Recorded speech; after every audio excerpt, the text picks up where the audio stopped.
Padre nuestro que moras en los cielos, Padre Santo, te damos gracias por este santo día de reposo que tú nos regalas, para que podamos estar reunidos junto con muchos hermanos, estudiando tu palabra, para que cada día nosotros podamos entender y comprender, tener sabiduría y entendimiento, para llevar a otras personas que aún no te conocen. Quédate con nosotros, Padre amado, y que la palabra del hermano José sea tu palabra, Señor. Guíalo, Padre bueno. Todo esto te lo rogamos, te lo pedimos en el nombre de Jesús. Amén. Simplemente para tener en cuenta lo que habíamos visto el sábado pasado, acuérdense que nuestro texto había sido Segunda de Tesalonicenses 2:9, y de este versículo le habíamos dado plazos para entender en qué tiempo se estaba ubicando, ¿se acuerdan? Sí. Esos fueron los plazos que le habíamos, lo que habíamos visto, digamos, y habíamos empezado desde el Edén.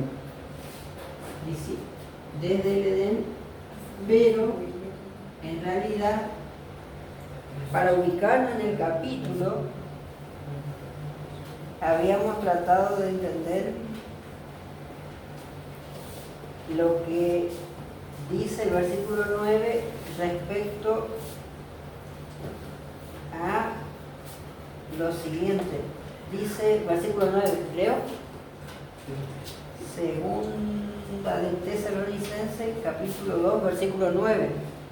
Dice, aquel inicuo cuyo advenimiento es según operación de Satanás, con grande potencia, señales y milagros mentirosos. Pero me faltó el 8, Hasta el 10. Hasta el 10, sí. Hoy vamos a ver un poquito del 10. Pero el 8 habíamos dicho que marcaba un tiempo, porque dice, será manifestado aquel inicuo al cual el Señor matará con el espíritu de su boca y destruirá con el resplandor de su venida. ¿Se acuerdan? Entonces lo que habíamos dicho era si en la segunda venida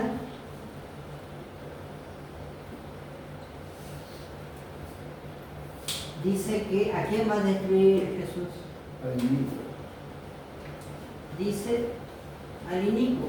Es el versículo, la forma en que Pablo describe a este poder, pero el versículo 8, ¿qué dice? El versículo 9, perdón, dice algo particular respecto a este poder, a este personaje. ¿Qué dice? Inicuo, cuyo advenimiento es por obra de Satanás, con gran poder y señales y prodigios mentirosos. Fíjense que dice es operación de Satanás, obra de Satanás, ¿sí? ¿Se acuerdan o no que habíamos visto esto? No digan que no, porque esto fue lo que vimos el sábado último. Dice operación de Satanás y habla de tres cosas, ¿no? Dice que va a venir por obra de Satanás. ¿Qué dice? Gran poder y señales de prodigios. Dice gran poder. ¿Qué más dice? Prodigios. Señales y prodigios. Señales. ¿Sí? Y después dice milagro mentiroso, ¿no? Yo tengo en la versión Reina Valera, habla de prodigio o milagros. ¿Sí? Entonces, hay algo muy interesante acá, porque, pregunto nomás, ¿cuál sería la diferencia que creen ustedes que puede haber entre señales y milagros? ¿Se les ocurre algo? Un ejemplo. Sí. ¿Nos da un ejemplo? No, yo le pregunto a ustedes. No, queremos poner un ejemplo. Yo le pregunto a ustedes, ¿no? Señales. Ahí yo voy, pero vamos ahí, pero Pensemos un poquito nomás, brevemente. Señales y milagros. Claro, ¿cuál sería, creen ustedes que puede ser Las la señales, diferencia? ¿cuál es la diferencia? Sí. Señales y milagros, no. El milagro de algo hecho, me muestra algo hecho. Si hay señales, podría ser que muestra lo que esté cerca o que va a suceder. Más o menos Que por me ahí. indica algo. Claro, por ahí va la cosa.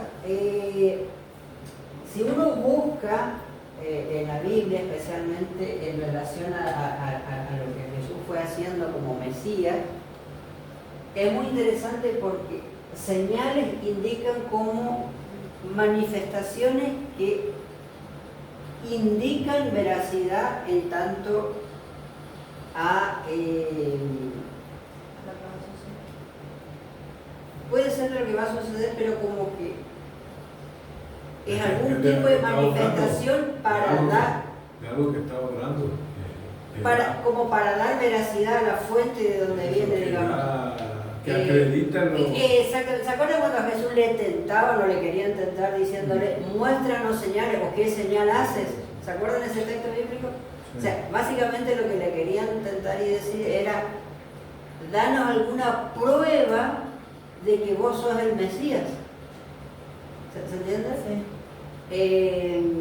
O sea, es querer manifestar que hay credibilidad o querer mostrar que por este lado estoy mostrando que esto es de Dios, digamos.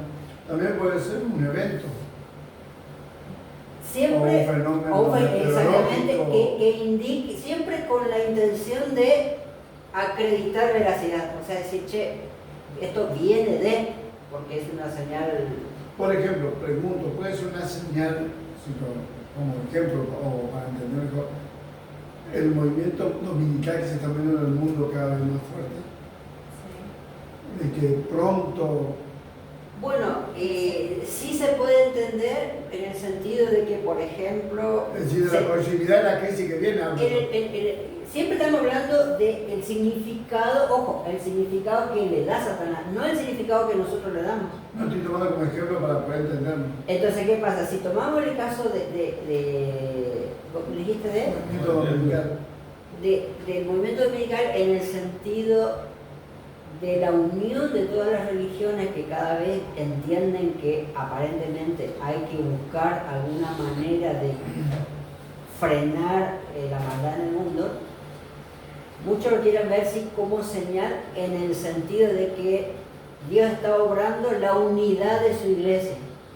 O sea, es una señal o una demostración de que Dios está interviniendo en la historia humana. Se lo ve por ese lado, sí. Y milagro, bueno, ya no hace falta describir, ¿no? Siempre están... La aparición de la Virgen puede ser como señales. Las apariciones marianas, que cada vez son más frecuentes, aunque nos parezca que no, Sí. son señales. ¿En qué sentido? O sea, quieren mostrar de que Dios está queriendo hablar cada vez más. Va por ahí queriendo decir, Dios Dar un está mensaje. presente. ¿Sí? Exactamente. Y siempre está asociado con milagros, de alguna forma. Esta semana casualmente estuve buscando varios canales de YouTube católicos y no te deja de sorprender el origen de las devociones marianas, como se le llama, en diferentes lugares impensados. Vietnam, China, todos esos lugares que vos decís, pero son lugares budistas, musulmanes, y sin embargo hay enormes santuarios marianos, pero el origen son señales de milagro. El último que estuve mirando, por ejemplo, me acuerdo que fue Vietnam. Y habla de que, según el video y el origen del culto mariano en Vietnam, fue, según ellos, por una persecución a grupos católicos y que como lo estaban asesinando, huyeron a los montes y en un lugar específico se le apareció la Virgen María, según la historia de este culto mariano en Vietnam. Y esta supuesta Virgen María le dice, les doy mi misericordia y mi protección, y me gustaría que en este lugar siempre vuelvan porque acá van a recibir protección y bendición. Bueno, hoy, 2025, hay un enorme santuario en ese lugar y es el culto mariano más grande de Vietnam en ese lugar. O sea, siempre señales y milagros están relacionados, ¿no? Entonces, ¿qué pasa? Esta operación de Satanás se le adjudica a este inicuo, y para no volver a repetir todo lo que ya vimos, ¿quién es este inicuo según la profecía? El propio papado, ¿sí?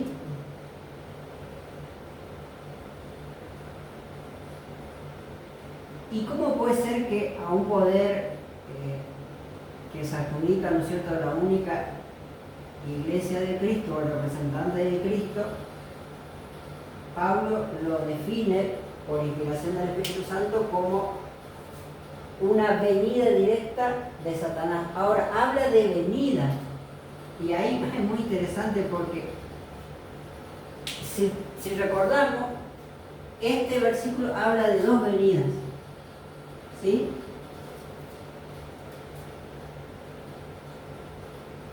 No sé si se dieron cuenta. Sí. Cristo cuando va a destruir con un resplandor y es venida, este inicuo por obra de Satanás. Exactamente, entonces una venida, ¿dónde habla de la venida de Cristo? En el versículo 8, ¿no? Sí. Entonces Cristo en su segunda venida es el versículo 8. Y el inicuo también dice venida en el versículo 9, pero hay algo muy interesante y ahí yo les pregunto a ustedes, no vamos a repetir todo lo que ya vimos, pero un breve repaso nomás de este versículo. ¿Quién viene primero? Yo sé que la respuesta como va a ser rápida, pero pensando en lo que dice el versículo, no en nuestra respuesta automática de la cabeza, ¿sí?, sino en lo que dice el texto. ¿Cómo sabemos? Voy a cambiar la pregunta porque así va a ser más importante pensarlo. ¿Cómo sabemos, según el texto, quién viene primero? ¿Quién se manifiesta primero? Esa es la pregunta. ¿Se entiende la pregunta? ¿Cómo sabemos a través de estos versículos quién se manifiesta primero? ¿Cuál venida de las dos que se mencionan es primero y cuál es segunda? ¿Se entiende la pregunta? ¿Los escucho? La primera venida sería de Satanás, porque dice que hará milagros engañosos, que va a aparecer como... Pero esos milagros podrían ser incluso después de la segunda venida. Estoy absolutamente claro, pero... colocando duda. Yo lo que voy... Eso le dice la lógica, hermana, y está bien, pero la pregunta... Está bien, pero la pregunta es... Cualquiera podría decir, pero sí, Satanás puede venir incluso después de la segunda venida y hacer milagros. Ojo, el mundo evangélico piensa eso. No es en vano el cuestionamiento que yo estoy haciendo, o que estamos haciendo. Para el mundo evangélico, Satanás trabaja aún después de la segunda venida de Cristo. No, yo creo que la venida primera es del inicuo. Entonces, por el versículo... Por el sí. versículo 8 te dice que lo va a destruir con el resplandor de su venida. Ahí esa es la respuesta, ¿se entiende? Porque dice que Jesús viene y destruye el inicuo. Y simplemente eso que te está demostrando, que si Jesús viene y destruye es porque ese poder ya tiene que estar presente.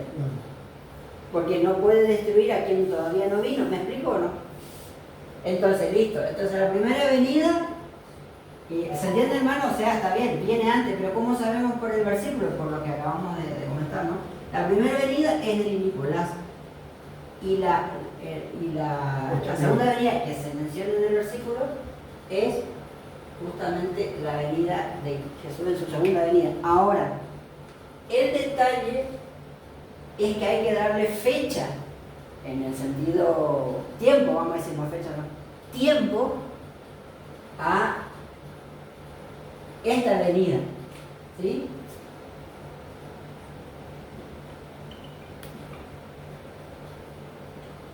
No fecha, pero sí tiempo. Ya sabemos que es antes de la venida de Cristo, como que es fácil eso ver por el versículo bíblico. ¿Cómo sabemos ahora este tiempo de esta venida? Ya, ojo que ya lo habíamos visto, ¿eh? No vamos a repetir todo lo que dijimos. ¿Cómo sabemos si es mucho tiempo o poco tiempo antes de la segunda venida? ¿Se acuerdan que vimos esto? Si no nos acordamos, no importa, pero sería importante el que... tiempo sería de cuando se dicta la ley dominical. Eso habíamos Cuando dicho. se cierra el tiempo de gracia. No, porque si se cerrara el tiempo de gracia ya no habría sentido de engaño. O sea, si Satanás va a aparecer es para engañar con gran poder, señales y milagros. Dice acuérdense que dice milagro mentiroso. Y si fuera al fin del tiempo de gracia ya no tendría sentido porque no estaría engañando a nadie con la mentira. El punto es que, ¿por qué decimos que esta venida es con la ley dominical? ¿Se acuerdan por qué? Porque habíamos dicho que le podemos dar ese tiempo y no otro. ¿Se acuerdan?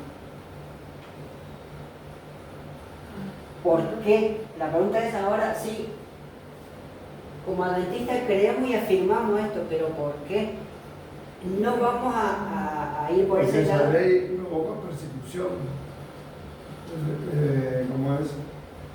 Se une la iglesia y el Estado Claro, y produce persecución en consecuencia. Todo eso es cierto, pero por el texto, ¿cómo sabemos? Por texto. O sea, el mismo texto que es todo el capítulo 2 en realidad nos da el sentido de este tiempo. ¿Cómo? ¿Alguien se acuerda? ¿Cómo sabemos por Tesalonicenses capítulo 2 que hay evidencia para este evento de esa manera? Para el falso sábado. No. ¿Qué dice? ¿Se entiende la pregunta o no? Acá tengo que no sale cuando se unen todas las naciones. Sí, todo eso pasa acá, pero la pregunta es ¿cómo sabemos que es eso según el versículo? ¿Cómo el versículo nos ayuda para interpretar de esa Hay que manera? ver el versículo. Claro, pero no vamos a leer todo el capítulo 2 porque se supone que ya vimos todo el sábado pasado eso.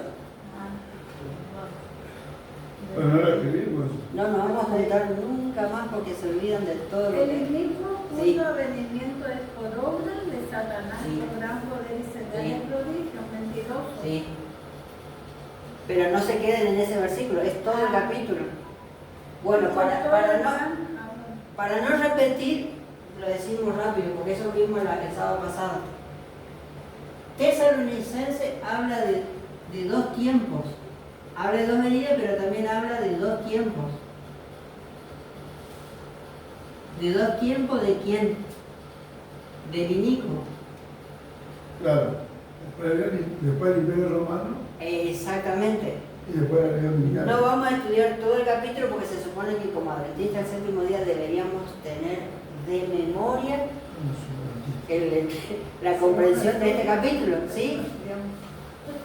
Y habíamos dicho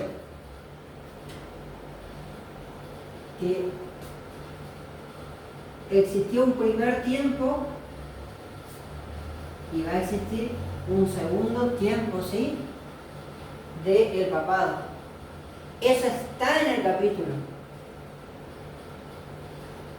No nos vamos a poner a leer el capítulo porque vamos a repetir lo que ya dijimos. Ese primer tiempo, ¿cuál es? ¿Cuál fue el Del primer 538. tiempo del Del papado? 538 al 1798. El Serían los primer- 1260 El primer tiempo fue el de los 1260 años, ¿sí o no? Tiempo y la mitad de un tiempo. Eso dice el capítulo 2, Sí, porque dice, nadie gane de ninguna manera porque no ha de venir sin que antes venga la apostasía y se manifieste, el cual se opone a Dios. Después dice, el versículo dice, y ahora vosotros sabéis lo que no detiene, dice el versículo 6, a fin de que su debido tiempo se manifieste. El versículo 6, gracias Eduardo, el versículo 6 marca ese tiempo, ¿sí? El de los 1260 años. E increíblemente después marca de vuelta una venida. Entonces, fíjense que si el versículo 6 marca, dice, ¿cuál es la palabra que usa la Biblia en este versículo? Para que a su tiempo se manifieste, dice, ¿no? Entonces habla de manifestación, ¿sí o no? Sí. Fíjense que el versículo 6 habla de manifestación y el versículo ¿cuál era? El versículo 9 A la venida. habla de una segunda de vuelta de una manifestación y de una venida, pero ya presente para la segunda venida. Eso habíamos visto el sábado pasado. Sí. Y habíamos dicho, si creemos que Pablo está, en realidad, les comento algo. Si repasamos o volvemos a estudiar, y si vuelven a repasar y vuelven a estudiar, y siempre el gran conflicto es de gran ayuda, Segunda de Tesalonicenses capítulo 2, en realidad es un detalle más minucioso de Daniel. ¿Sí? Aunque parezca mentira, Pablo en realidad está teniendo en mente los tiempos de Daniel. Es cuestión de que uno estudie y compare nomás. Y entonces Pablo entendía perfectamente que este tiempo le correspondía al poder que iba a venir después del Imperio Romano, pero que solo duraría 1260 años. ¿Hasta ahí estamos? Y si este poder solamente iba a durar 1260 años, según Pablo y según Daniel, acá nos queda, ¿qué nos queda entre medio? Un gran bache, ¿sí o no? Y acá estamos, 2025, ¿sí o no? Ya estamos llegando al 2026. Entre este año, 1798, y este tiempo venidero, pasando por nuestro tiempo, porque hoy estamos a 2025, la gran pregunta, ¿quién está presente?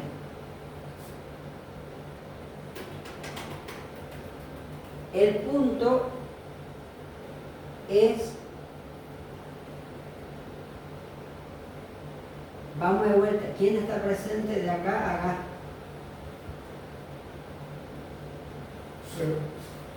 Según Daniel, O sea, sería hoy, ¿no es cierto? según Apocalipsis sería la bestia que subió de la tierra. ¿En qué sentido decimos que está, exactamente, en qué sentido decimos que está presente? En el sentido de que mientras el papado no tiene todo el poder que antes tuvo, porque recibió acá un golpe de muerte, o sea, desde acá hasta acá, ¿cómo está el papado? Herido, está moribundo. Pero si acá vuelve, significa que de acá a acá, ¿qué proceso hay de esa herida? De sanación. O sea, este periodo hasta acá es el proceso de ¿qué? De sanación de esa herida, ¿sí o no? Significa que acá va a recuperar el poder, pero ¿quién llena este bache, este periodo? ¿Quién? ¿Qué poder? Ahí Eduardo nos recuerda, ¿no? Apocalipsis 13. ¿Eh? Exactamente. De Apocalipsis 13 entendemos que si bien la profecía señala a Estados Unidos, no lo señala a Estados Unidos por ser Estados Unidos simplemente como una nación poderosa. En realidad lo señala por una razón específica. Argentina es un país que profesa qué religión por su constitución. ¿Alguien conoce el artículo 2 de la Constitución argentina?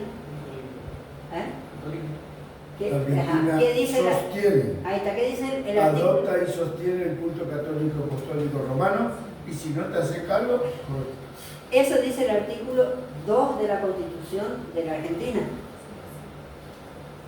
¿La Constitución norteamericana como gobierno reconoce alguna iglesia por su Constitución?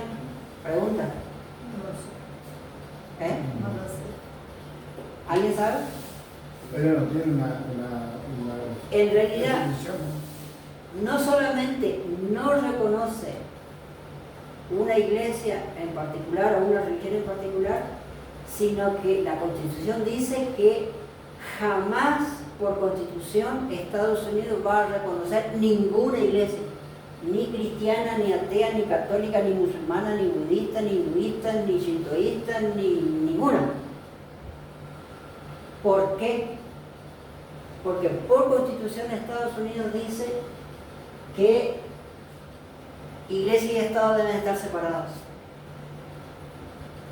Pero la nación, el gobierno es eso, pero la nación, o sea, la gente que vive en Estados Unidos, por lo menos inicialmente entendió que ninguna iglesia debe estar mezclada con el gobierno, con los políticos, con el Estado, porque en la cabeza, en el corazón de la gente, de la nación de Estados Unidos y que funda Estados Unidos, profesaban sí una fe en particular. ¿Cuál fe? La protestante. Estados Unidos estamos hablando. ¿Cuál fe? ¿Carlos? ¿Por qué usted repite lo que dice el hermano? Usted tiene que repetir lo que su corazón y su cabeza dice, así que no se copie, hermano Carlos. ¿Cuál es la fe de Cristo? La fe de Cristo. Y es que los católicos también dicen la fe de Cristo. Los mormones también. Los mormones también. ¿Quién? ¿Qué fe? Adventista. Hay adventistas, pero en realidad, en términos generales, Como dijo el hermano, no repite lo que dice el hermano. Mire si el hermano le está guiando por camino errado. Soy de grandes provincias y mentirosas. A ver, ¿le quiere escuchar a Carlos? No, a Carlos repitiendo. Escuche. ¿Y cómo sabe? porque fueron los que se vinieron de Europa, que eran perseguidos. Ahí, exactamente, ahí estamos. Ahora, dentro de la definición de protestante,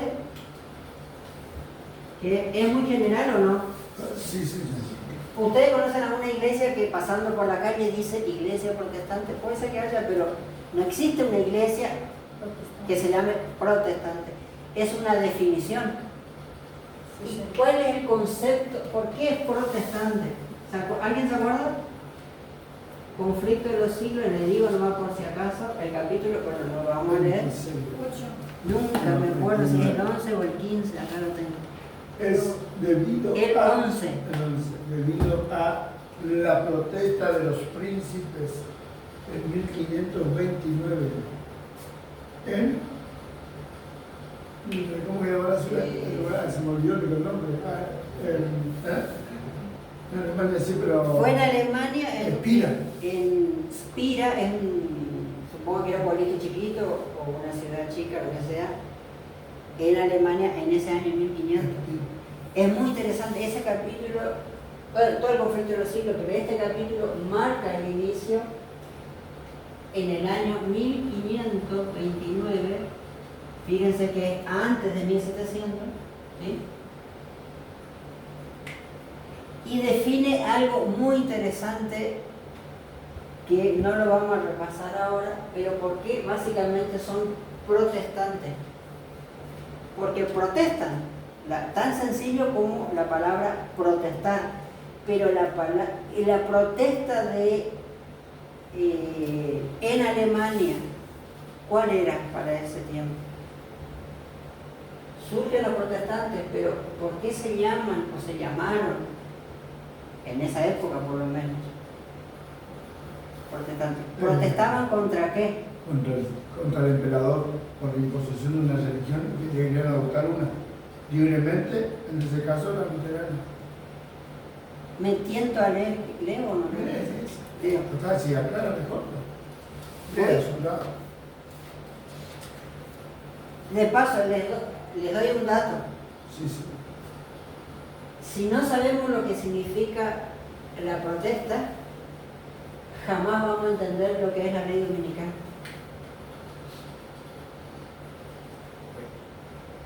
¿Sí? Leo. Traten de leer, es muy lindo capítulo. Hermoso. Esto de los príncipes. Todo el capítulo es muy lindo, pero le voy a leer solamente el pedacito, ¿Es el capítulo 11? el capítulo 11.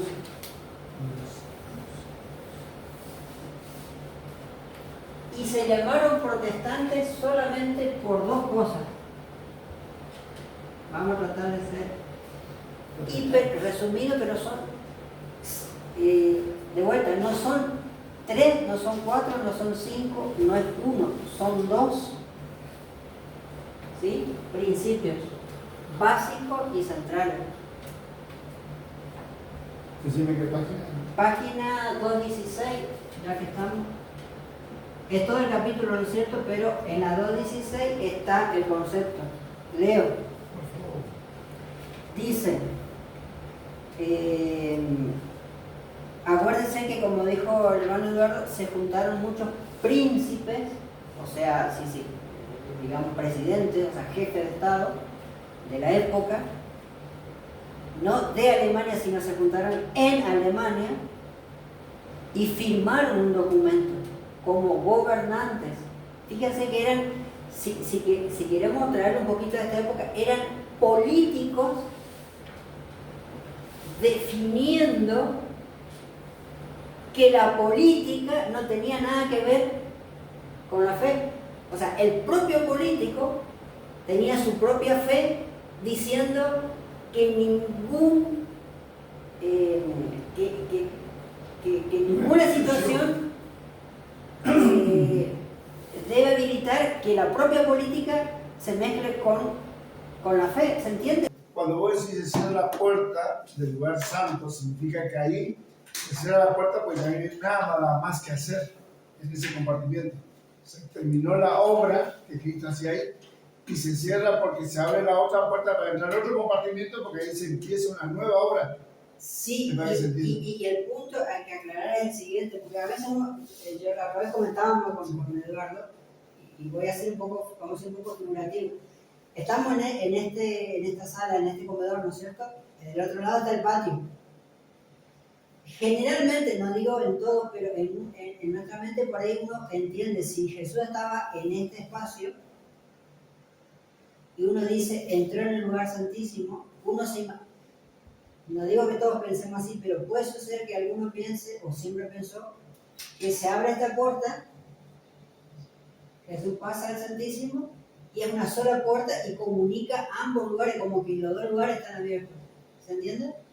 Pero no es. ¿Por qué? Porque uno puede darse esa imaginación. Porque en el santuario del desierto, que era de cortinas, había una sola cortina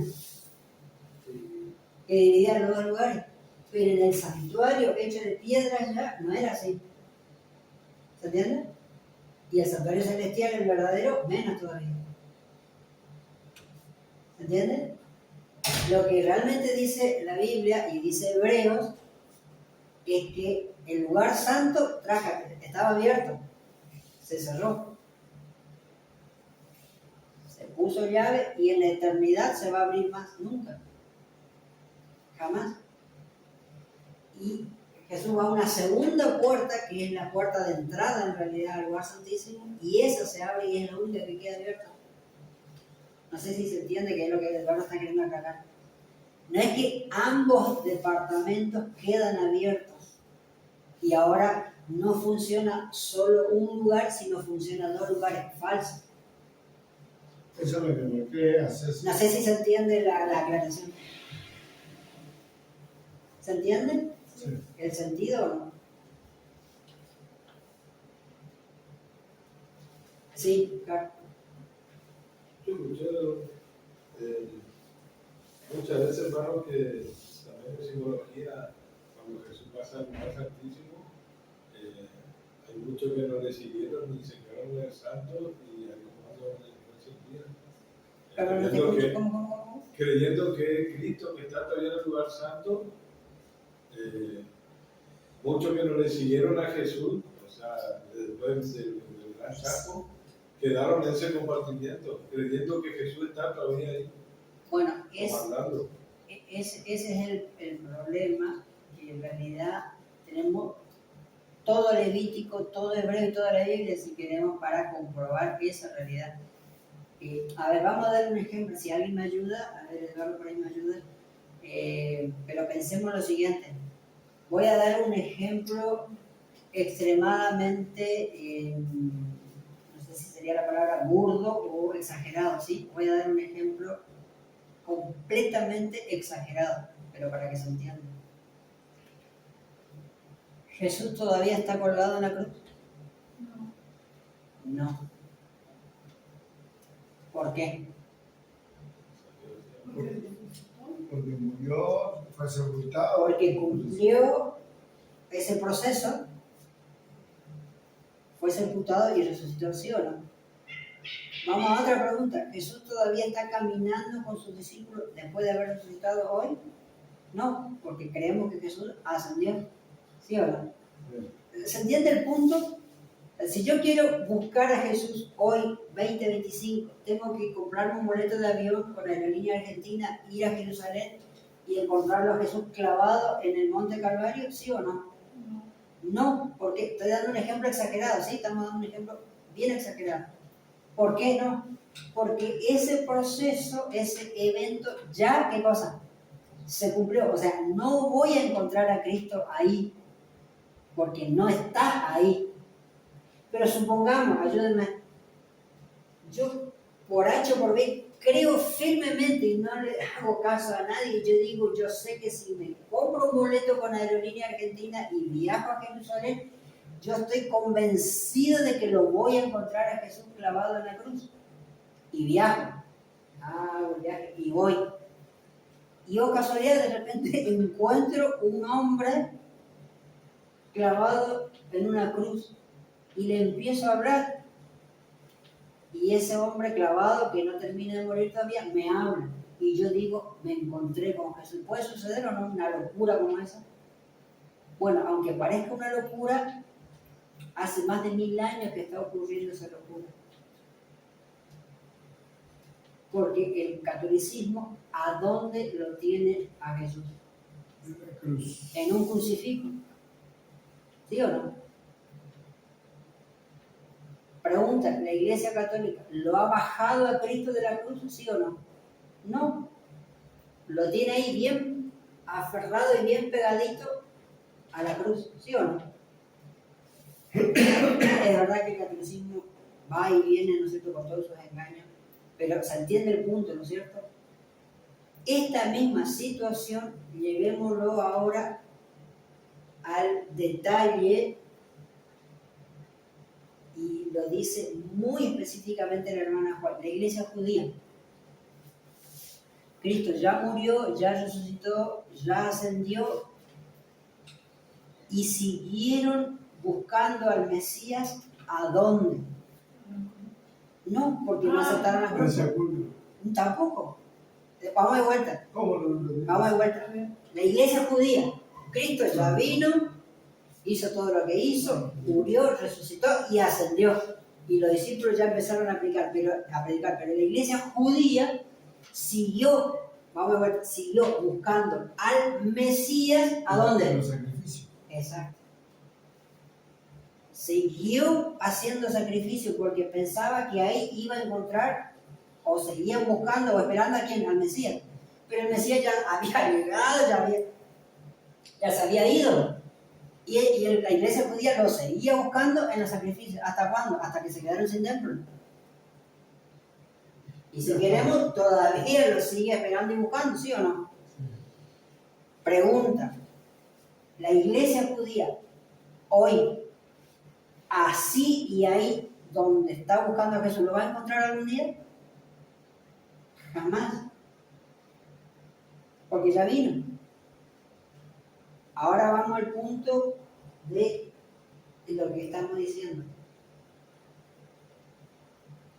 Si nuestra fe hoy, 2025, nos lleva al lugar santo del santuario celestial, donde está el candelabro, donde está la mesa, donde está el altar del incienso, ¿sí? Pregunta, hoy, si oramos y buscamos a Jesús con toda nuestra fe del mundo, con toda la Biblia en nuestras manos, pregunta, ¿lo vamos a encontrar a Jesús ahí? ¿Sí o no? Sí. No. Me hago musulmana esta noche. Me dejo crecer la barba, me pongo una sábana acá, me ato. No, vamos de vuelta. Si busco con toda la fe, con toda la sinceridad del mundo, y busco a Jesús en el lugar santo, donde está el candelabro, los panes, el incienso, hoy lo voy a encontrar a Jesús ahí, ¿sí o no? Y veo Sí. caras dudosas todavía, Sí. y no voy a mirar quién. Sí. No, porque No, porque él está en el santuario celestial. Esperen. Y el lugar santo también. ¿Cuántos lugares tiene? Esperen, hermana, esperen. ¿Cuántos lugares tiene? Vamos de vuelta. ¿Quién me ayuda? No me quiero dar por vencido, pero capaz que me doy por vencido. Ya termina el año, así que capaz el año que viene no nos juntamos más. ¿Sí o no? ¿Por qué? Ah, espere, la hermana dijo sí, Chela dijo sí. ¿Vos dijiste no, hermano? No sabe, no contesta. Liceo no sabe, no contesta. Diego, No sé. ¿eh? ¿No? No sé. ¿No tímido o no seguro? No seguro, bien. Los quiero escuchar porque no, esto no dejamos pasar, Eduardo, no, creo que no. No, pero porque Porque si no, estaba vamos a de estar, saga. claro, si no vamos a estar juntándonos sin sentido. ¿Sí? O sea, fuera de broma, hoy vamos a terminar todas nuestras reuniones si no aclaramos en nuestra cabeza este punto que no lo vamos a desarrollar, pero simplemente para dejar en claro el sí y el no. No sé cómo lo puedo decir, ayúdenme. ¿Lo vamos a encontrar a Jesús crucificado todavía? No. No, ¿por qué? ¿Por qué no está ahí Jesús? Porque resucitó. Bien. Vamos de vuelta. Si con toda mi fe del mundo me arrodillo y oro y busco a Jesús en el santuario celestial, en el lugar santo, ahí, en el candelabro que simboliza la luz de Cristo, los panes de la proposición que simbolizan Jesús, pan de vida, el altar del incienso, donde significa que Jesús intercede bajo el Espíritu Santo y une sus oraciones, y Él es el incienso vivo que dice Pablo. ¿Lo encuentro a Jesús ahí? ¿Sí o no? No, Recién me dijo que sí, hermano. no, porque ahora reaccioné. Bien. ¿Por Porque qué? él Sí. pasó al lugar santísimo, donde está el arca del pacto. ¿Quién le regala, hermano, para fin de año? Un esquema del santuario. Correcto. ¿Chela? No repite lo que dice la hermana. No se vale copiar. ¿Por qué no? Porque justamente Cristo resucitó. No, pero eso fue antes. Estamos en el lugar santo. ¿Por qué hoy sí encuentro a Jesús, que es la luz del mundo, que es el pan de vida y que es el incienso, aroma agradable a Jehová? En ese lugar no lo va a encontrar. ¿Por qué? Porque Él está en el cielo. Pero eso es el cielo. No. ¿Cómo que no? Porque hay algo específico. Algo No, el lugar santo es el cielo. Bueno, No, yo digo, físicamente no lo va a encontrar, pero en la ¿Cómo fe, que no? viviendo- ¿Cómo que no? En el santuario celestial, ¿Jesús está o no está físicamente? No. ¿Cómo que no? ¿Y dónde está? Ahora sí. Bien. Sí, No estamos hablando del santuario terrenal, estamos hablando del santuario Sí, sí, celestial. sí. sí está. Exactamente. Por fe, Sí, yo lo busco creyendo que Jesús está ahí al lado del candelabro o en el lugar santo. Hoy lo encuentro a Jesús por fe, ahí en ese lugar. no, yo digo que no. ¿Por qué? Recién dijiste que sí. Porque está santísimo. Ese es el punto. O sea, yo no puedo encontrar a Jesús en el lugar donde no está. Y si no está ahí es porque no está haciendo el trabajo. Perdón. ¿Por qué no lo voy a encontrar en la cruz? Porque ya terminó ese trabajo, esa parte. Esa parte de la que tenía que pasar en la historia. Exacto. ¿Por qué no lo voy a encontrar a Jesús en el lugar santo? Porque esa parte de la historia y esa parte de lo que Jesús tenía que hacer en ese lugar ya pasó. Sí, sí. Perdón, hermano, ya le escucho. Guarda la pregunta. Vamos más allá todavía. Vamos más allá todavía. Y cerramos con esto. Y es otra pregunta. Va a llegar un momento en que voy a buscar a Jesús en el lugar santísimo y tampoco lo voy a encontrar, ¿sí o no? ¿Cómo? La pregunta es, ¿va a llegar un tiempo, esta es la pregunta, en que voy a buscar a Jesús en el lugar santísimo y no lo voy a encontrar? ¿Va a pasar eso? ¿Así? ¿Va a pasar o no? ¿Cuándo? Cuando se cierre el tiempo de gracia, Exacto. ¿Por qué? porque ya él ya viene a la tierra. Exacto. Porque terminó de interceder. Exactamente. No Porque se ya acabó. no va a estar más ahí porque ya viene, ya deja. Pero aquí va a preguntar hermano. Yo le iba por aclarar de que el lugar santo, como usted dijo hoy, era terrenal. No es terrenal ni simbología celestial. No. Las dos cosas no. ¿Fue terrenal cuándo? Cuando estaba el templo. ¿Sí o no? Acuérdense que es la figura del plano que Dios le mostró a Pero Moisés. exactamente. Pero el templo, construido por Moisés y construido después en piedra, Claro. no es el verdadero, dice ¿se acuerdan del versículo de Pablo? Dice, el verdadero templo no es ese, ¿cuál es? El del cielo. O sea que en el cielo existe un lugar santo, claro que sí. Cristo estuvo ahí. Lo que le mostró. Dios dijo, igual a esto. ¿Sí? Después de 1894, cuando Jesús pasa del lugar santo al lugar santísimo, en el santuario celestial, hubo solo un remanente que decidió a Jesús, que fue el pueblo adventista, el pueblo fiel de Dios, que siguieron investigando y Dios le mostró la luz de que pasó el lugar santísimo. Los otros que no decidieron quedaron en el santo. O sea, el cristiano que no siguió esa verdad quedó en el santo. Yo no sé cuántos minutos ya estamos con esto, pero es lo que estamos hablando exactamente. ¿Qué quiere decir eso? Hoy Jesús no estaba en el santo. Correcto. Y ese cristiano que quedó en el santo pide influencia del Espíritu Santo y no es Jesús el que está ahí. Entró a acomodar una influencia impía que es Satanás. Es lo que dijimos, si lo busco a Jesús en la cruz, Jesús no está en la cruz. Hermano, si lo busco a Jesús, si lo busco a Jesús en el lugar santo, por más que yo me diga cristiano y que con fe lo quiero encontrar y buscar ahí a Jesús, Jesús no está ahí. En el mundo cristiano evangélico, cuando ellos piden supuestamente el Espíritu Santo, Señor, dame tu Espíritu, es un espíritu satánico. Hermano, Es el espiritismo. exacto, hermano.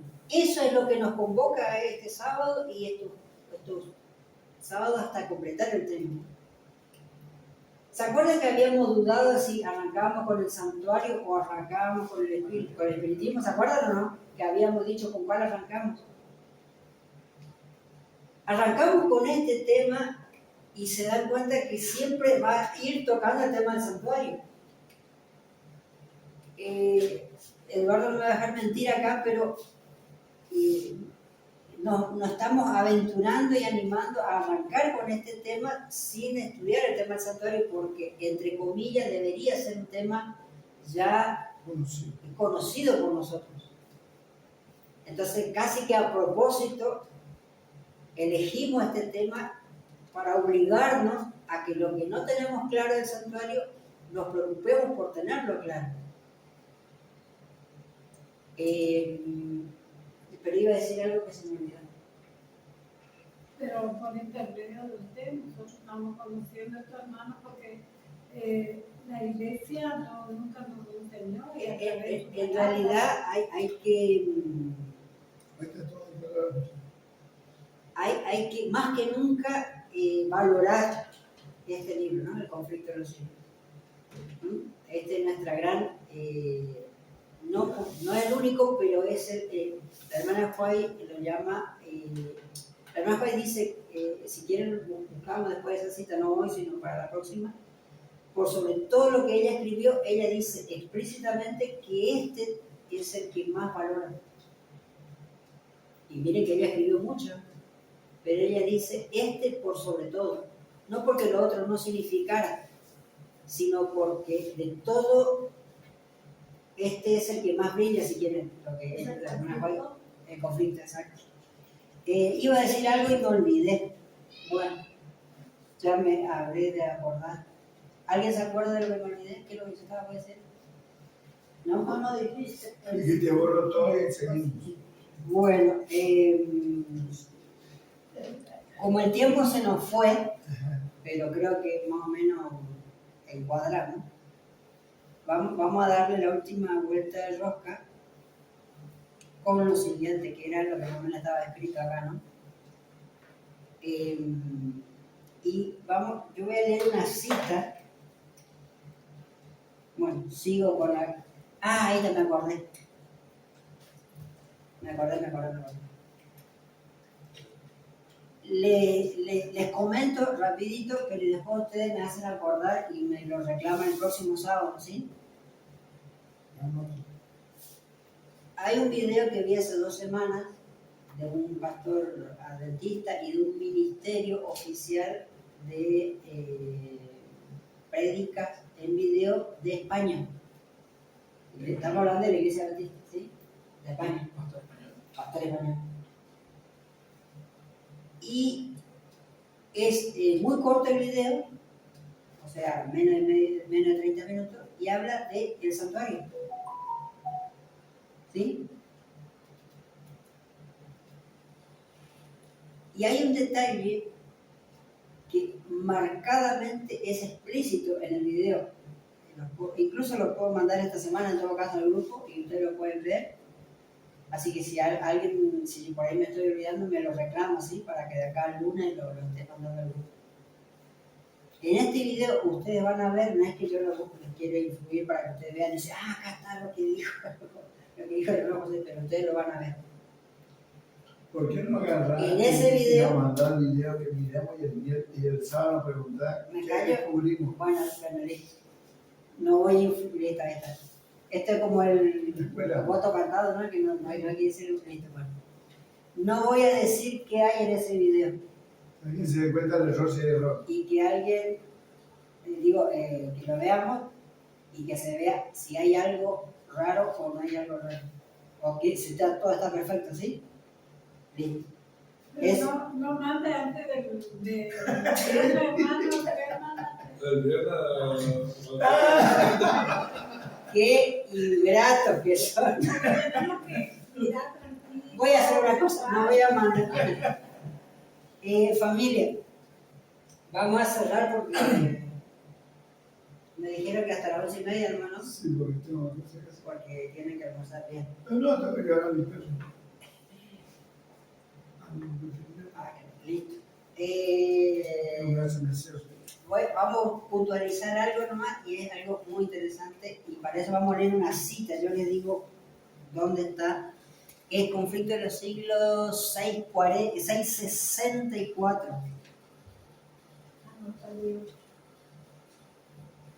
¿Sí? Y el conflicto de los siglos 664. Acuérdense, dos números antes del 666, se van a acordar, 664. Bueno.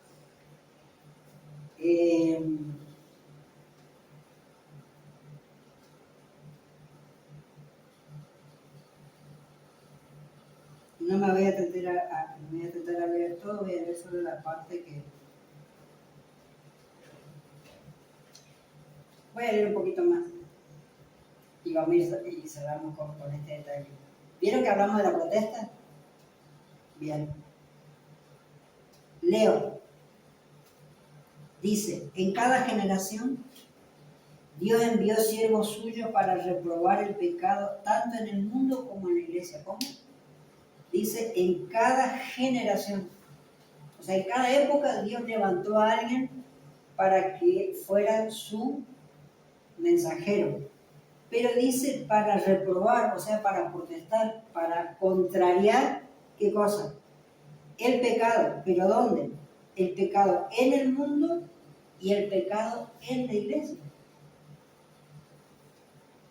Pregunta, en los tiempos de Cristo, ¿quién se levantó para reprochar el pecado de la iglesia? ¿Se acuerdan? Juan ¿Qué Juan? Bautista, ¿Qué decía Juan Bautista? ¿Por qué? generación de víboras. ¿Se acuerdan? ¿Quién? Generación de víboras, ¿se acuerdan? Lo dijo Juan el Bautista primero. ¿Quién le secunda después? Y también dice generación de víboras. El propio Cristo. ¿Sí o no? Sí. A ver. Jesús ya se fue y ya ascendió. ¿A quién levantó Dios en esa época? Cuando él ya no estaba. Los apóstoles. No, como, está bien, pero como siervo, como mensajero, como persona, ¿a quién? Sí, y particularmente, sí, pero particularmente ¿a quién más? Sí, no, después que Jesús ya ascendió. Está bien, todos los discípulos, correcto, pero ¿a quién más? A Pablo, exacto. ¿Sí o no? Pablo escribió casi todo el Nuevo Testamento, ¿sí o no? Imagínense.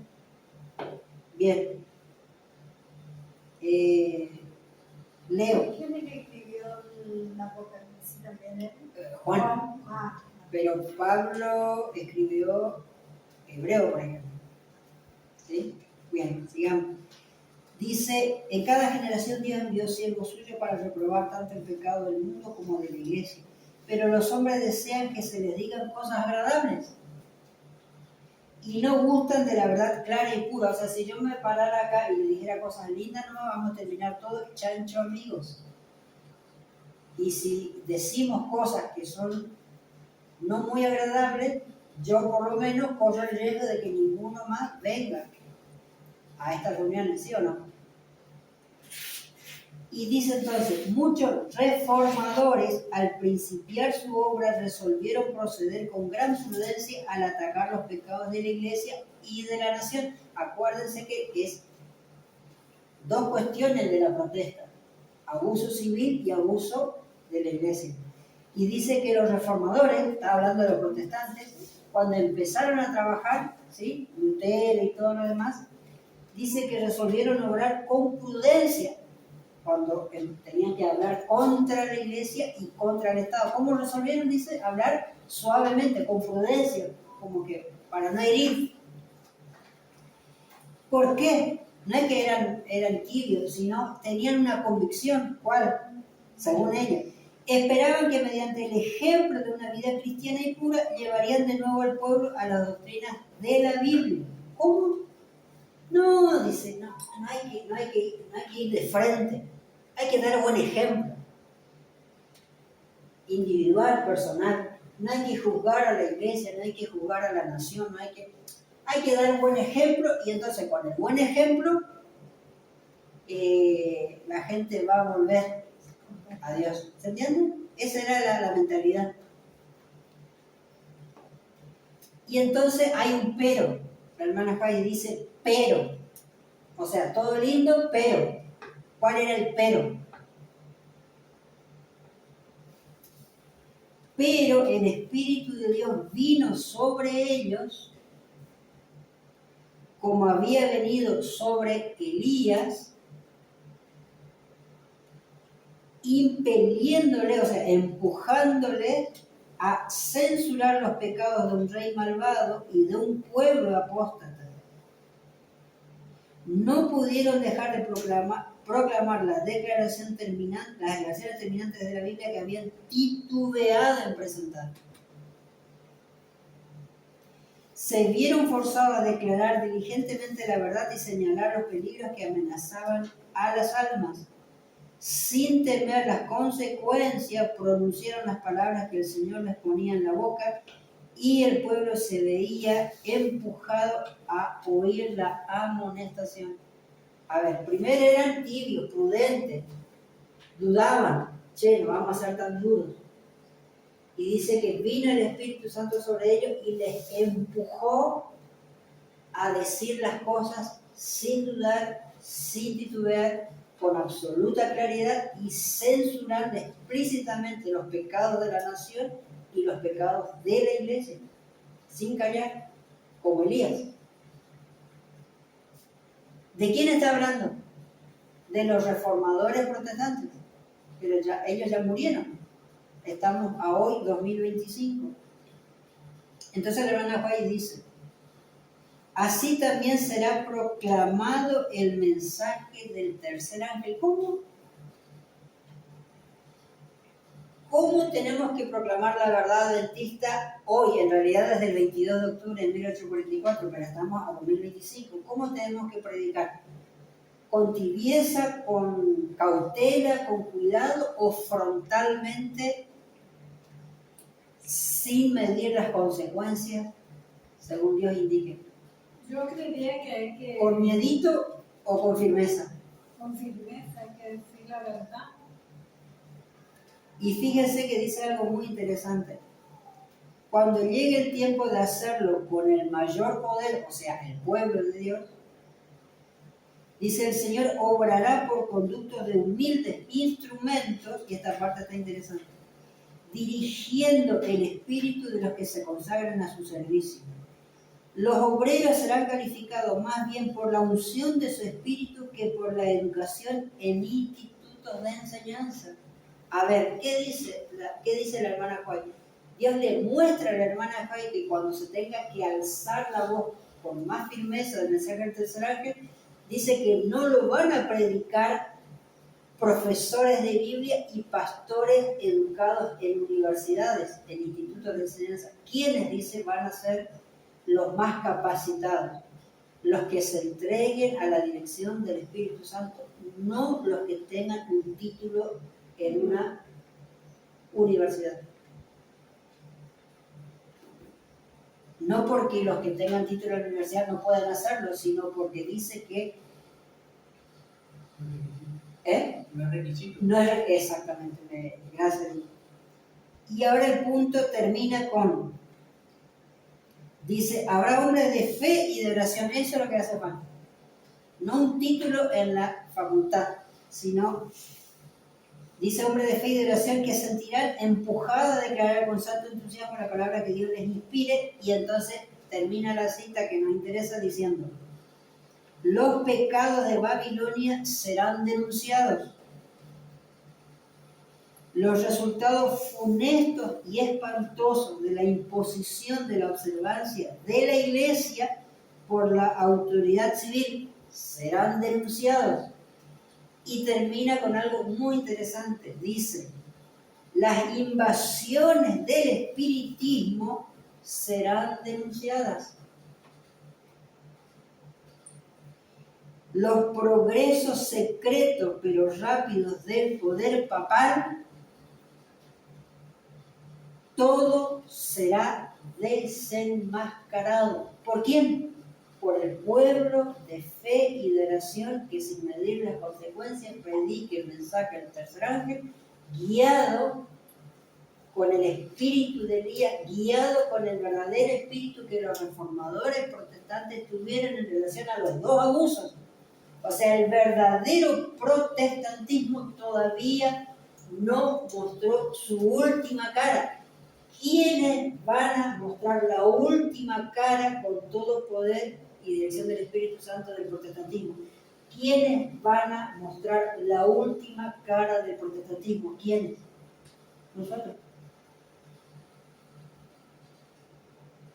Y es muy interesante que en la lista que da dice que serán denunciadas sin temor, dice, las invasiones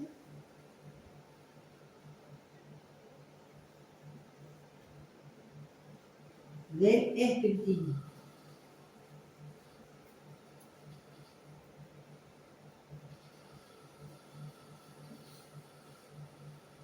Y aclaramos del espiritismo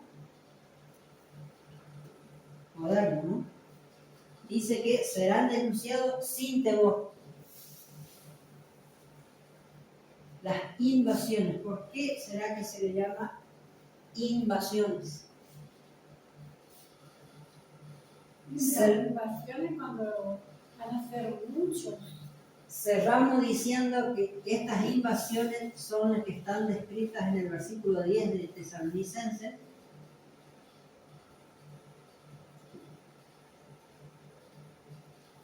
Y dice que en este proceso el pueblo de Dios no va a no se va a callar ante esto, porque a veces pensamos mucho en el catolicismo y nos olvidamos de esta parte, y por eso estas reuniones, ¿sí o no? Pero nos tiene que quedar claro cuáles son esas invasiones para salir a predicar, porque si no, ¿qué vamos a salir de qué vamos a alzar la voz? ¿Qué vamos a denunciar? Capaz yo mismo estoy metido en el espiritismo y no voy a poder salir a denunciar nada. Les dejo picando nomás la pelota con un detalle. Hago una pregunta bien general, sin esperar ninguna respuesta específica, pero lo dejamos presente. ¿Será que esas invasiones del espiritismo ya llegaron a la Iglesia Adventista del Séptimo Día?